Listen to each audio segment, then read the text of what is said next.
Okay, I have my rooibos tea ready. I have my mango today. Ooh, you're very classy. Well, I was just at a party and I bought myself like a ruby grapefruit non-alcoholic drink. So I already have my fruit in for the day. That's why you look so fantastic, and I look like I just finished editing and stayed up until 2 o'clock in the morning, which I did.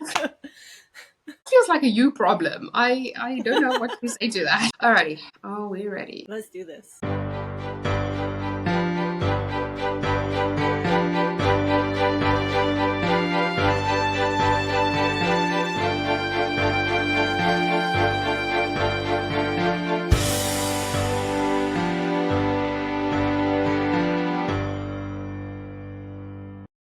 Hello, everyone, and welcome to Tea and Tales. I'm Nell. And I'm Sarah. We want to send a thank you to everyone who is following us, sharing, and making comments, especially to Trenton Jones and Amora Moxness. Thank you, everyone, for your support. Today we have a fantastic episode called Show versus Telling. If you have been writing for any amount of time, you've probably heard about this show, don't tell, that axiom. I love the look on your face right now. Like, show versus tell is like my kryptonite. It is my worst enemy, honestly, I feel. Because as a beginner writer, it was the worst thing that you could ever tell me. Don't tell me, yeah, but you have to show and tell, without telling me how to show and tell. I'm like, what does that even mean? I'm like, yeah, you should be showing here. I'm like, show what? Show you the grass grows? Show you my phone? Like, what do you want me to show? I don't understand. And especially because I'm a very visual person. And so for me, you have to show me something visually or show me how to approach something or how to do something you want the way to be done. Otherwise, I have no idea what you're talking about. So in the beginning, oh my goodness, when I started finding like a writers group and we started like switching pages and doing beta reading for people, then people are like, show, don't tell. And I'm like, I don't know what's wrong with this sentence. So if you could be more specific here, that would be fantastic. Until I actually started understanding what it means, I was so frustrated and it made me so mad. And then I was like, you know what, I don't want to write anymore because clearly I'm doing it very wrong. And after I've listened to calls from editors and have had beta readers read my novels and even beta read other people's novels, I noticed the words and I noticed the way sentences are being used and written.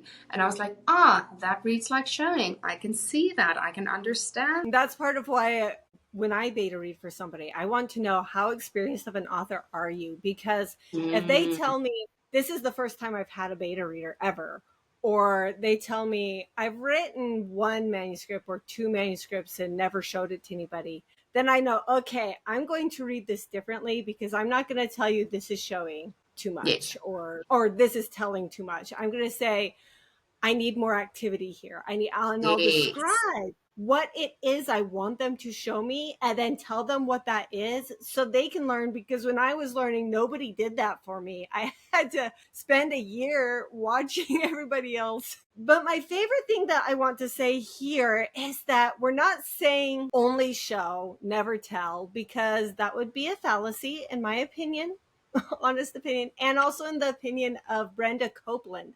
And if you don't know who Brenda Copeland is, Google her. She is the queen. This is a quote from her blog post, which will be put into the description. I'm a book editor, so this argument centered around writing advice, specifically show, don't tell. My heart sinks whenever I read that old saw. It's overused and oversimplistic, an imperative that misleads the writer to believe that an either or proposition that hurts their writing and leaves the reader unsatisfied. So what she's saying there is you should tell and you should show and you need to learn when to do each. Yes, you need to find that balance between when should you be showing and when should you be telling. And so for writers that are new to writing and don't necessarily, if I be like show and tell, you're like, again, what is that? So showing is basically, and I got this from Pro Writing Aid.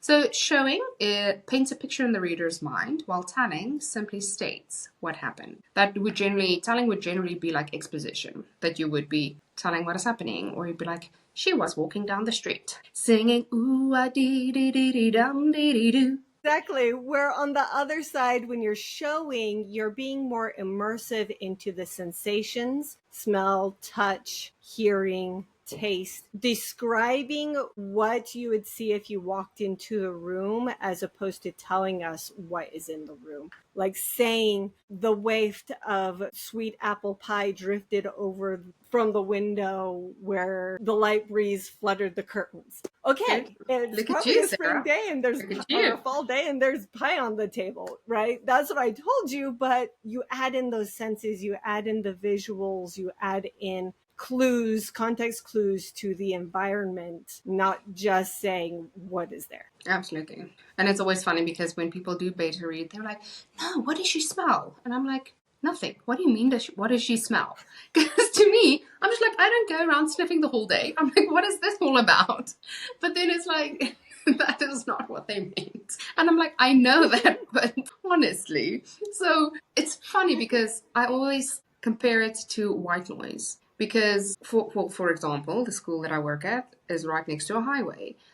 And if you go there for the first time, the highway would automatically be like, whoa, that is such noise coming to your ears. Whereas having worked there for such a long time, you don't even hear it anymore because it's just like, ooh, it's just there, like white noise.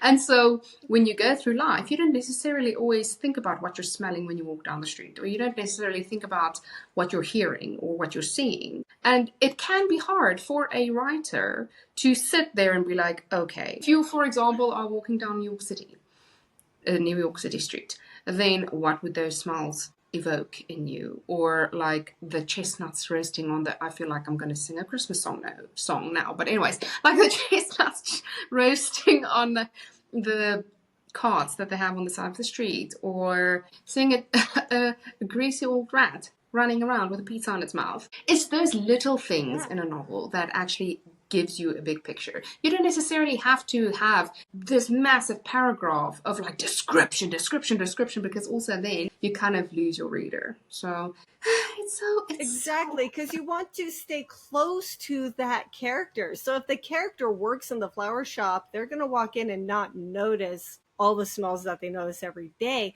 but they might notice that there's a smell of a croissant that somebody has brought in, and where is that box, because I want it. And so now they're searching through the flowers, right? So you want to be able to do that in the character's perspective and let your reader also fill in details of their own. I love how Autocrit talks about one of the times that it is appropriate to tell is when you are giving character interiority, because thoughts are going to be a lot more direct. And so it's kind of this balance between, am I zooming out and giving the reader a feeling so they understand what the character's in when I zoom in, or am I zoomed super in on this character and giving more intimate detail rather than broad detail? Yes.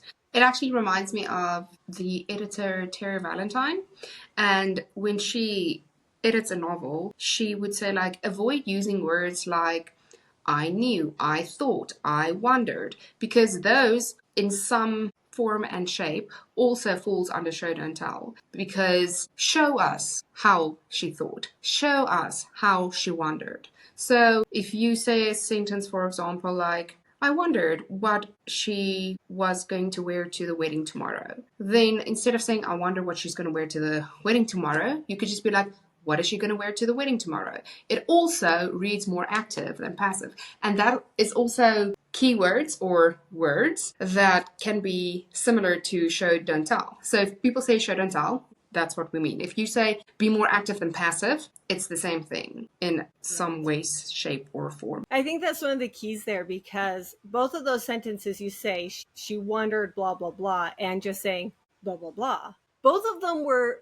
fairly telling sentences, but the second one put us actively into the character, where the first one put that distance. You want to, it's one of those pitfalls, in my opinion. My pitfalls of learning show versus tell is that when you're learning how to tell, you use vanilla language and these distancing passive words like was or smelled like, instead of using a word that is more descriptive of what they're smelling but still keeping that fast pace you get when you're telling. Absolutely. And actually, one of my favorite things, and it's still to this day, every time I need to read someone's novel, my eye immediately catches it. And it's something that Brenda Copeland once said on a live call. And she was reading a sentence and she gave this example, and it said something similar to like, there was a man standing in the street. And she was like, you know what, if you take out there was, and you just rephrase the sentence a little bit to say, a man stood on the street, it reads so much stronger and you get such a more vivid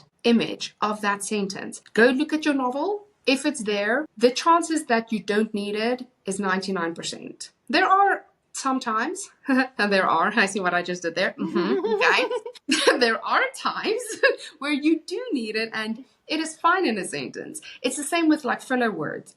When someone's like, take out just or take out that, they don't mean take every little word out of your entire manuscript. They just mean don't have 700 of them in your manuscript. I do the same thing with forms of be. That bothers me a lot too. And it's funny because when you're writing dialogue, there's going to be more of those instances of telling because dialogue needs to be snappy and fast, and you might have more of these words like was and to be and wers and is. It's fine in dialogue. Yeah, it's perfectly fine in dialogue because that's how we speak. If you listen to somebody speaking, that's how they're going to speak, and you want that dialogue to feel natural. Yes. And then in between the dialogue, you have to really focus on, is it necessary? Is this making it better, or can I make it better by changing it? Because you want them to balance each other out. Absolutely. And I think also it's another point or advice that Autocrit gives is to say that when you do show, the best way to do that is actually through dialogue, because dialogue is more active naturally. And the chances of when you have this little paragraph telling us everything, the chances of the reader feeling more and seeing more and experiencing more, turning that into a dialogue is wonders. You can truly see the difference. If you do use dialogue and you do use action tags and active voice in that, you do get to learn a lot more about a character. And then me, as a reader, feel so much more for a character. Because it's all fun and games when you tell me that her mother is dying and she is sick. I'm like, okay, whoop-de-doo. But if you show me how that affects her and how she sees it and experiences, then I feel it more in my core. Which is what you want. Yes. You want that for readers and from yourself. Exactly. And for the second pitfall that I think we fall into when we're showing versus trying to do showing and telling balance is using the same patterns. I find this a lot, especially in your action sequences. As a fantasy sci-fi writer, I write battles, I write action sequences where you need to be telling a lot more than showing. And when you show, you want to really show in depth.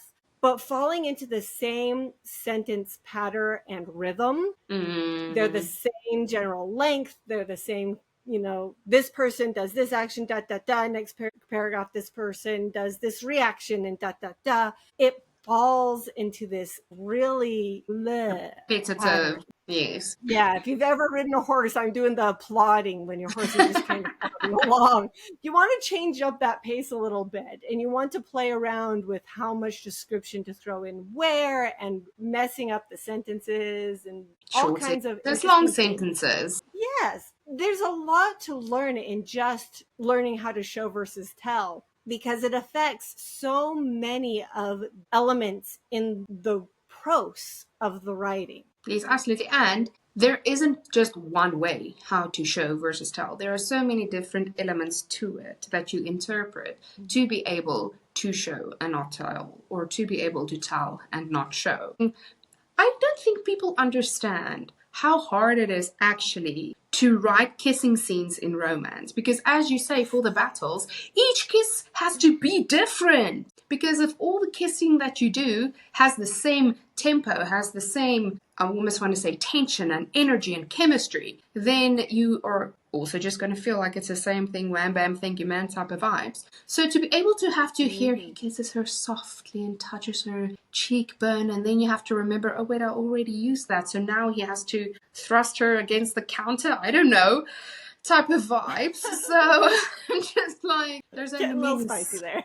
Get a little spicy there. But there's also, sometimes I'm like, there's just only so many ways you can kiss her. How do we break the show versus tell? How do we find these tools? I researched a lot about finding tools and how to mix it up, how to make my showing versus telling more productive for the novel itself. And one of the courses that I took was on nonverbal communication. And this was probably the most helpful thing that I learned in Show versus Tell, because she talked about how to express nonverbal communication in your writing to give us the emotions, to give us the deep character connection that we would pick up if we were talking face to face, that you can't pick up when it's just blank words on the page. When it's words on the page, I only see what you show me. And therefore, I don't know if they're rolling their eyes or slumping to the side or all those things that would add that little bit more depth into understanding and feeling the scene. Saying that actually reminds me of this wonderful book. Oh my goodness, I cannot recommend it enough for people. It's called The Emotional Thesaurus. And to the authors who wrote that. The Emotional Thesaurus, A Writer's Guide to Character Expression. It is a book by Angela Ackerman and Becca Puglisi. Chances are I'm mispronouncing it. My bad. You will literally have like confusion, and they will give you a list of different actions a character can do to show their confusion. Did you hear me say that? Show their confusion. And now just tell me that they're confused. Because if you tell me they're confused, I'm like, great, I'm confused, but why you're telling me they're confused? Whereas when you show me they're confused, I'm like, ooh, I feel confused as well. So that is definitely, as a writer, it's a phenomenal tool. I will recommend it to anyone. And they have so many different novel or books, actually. It's called The Conflict Thesaurus, The Emotional Wound Thesaurus. So they have many different ones. I've heard of that one from many people in different writers groups, that it helps them it's fantastic. Editing or writing. Absolutely. So if you have any other resources or ideas about showing versus telling, we're always open to more resources. I especially like looking at people who are editors and their opinions, because that's their whole job, is to know how to do that. We want you to get your fingers back on the keyboard and your pens back on paper. Thank you for joining us today. Yes, and if you have any advice, any thoughts you'd like to share, any websites or methods you'd like to share for your showing versus telling, we would love to hear it. And especially if you go to Apple Podcasts, that purple icon, and go give us 5 stars so we can go up, up, up, up to the top. I've been singing a lot in this episode. I will keep on singing if you go give us 5 stars. We appreciate it, and we appreciate each and every one of you who talks to us on Instagram and Twitter and Facebook and Pigeon Post. I feel like that is still a thing. I'm sure it's a thing. And if you're new to our podcast, find us on Twitter/X. And you can also find us on TikTok at Podcast Tea Tales, and find us on Instagram or Facebook at Tea and Tales Podcast. Happy writing! Bye!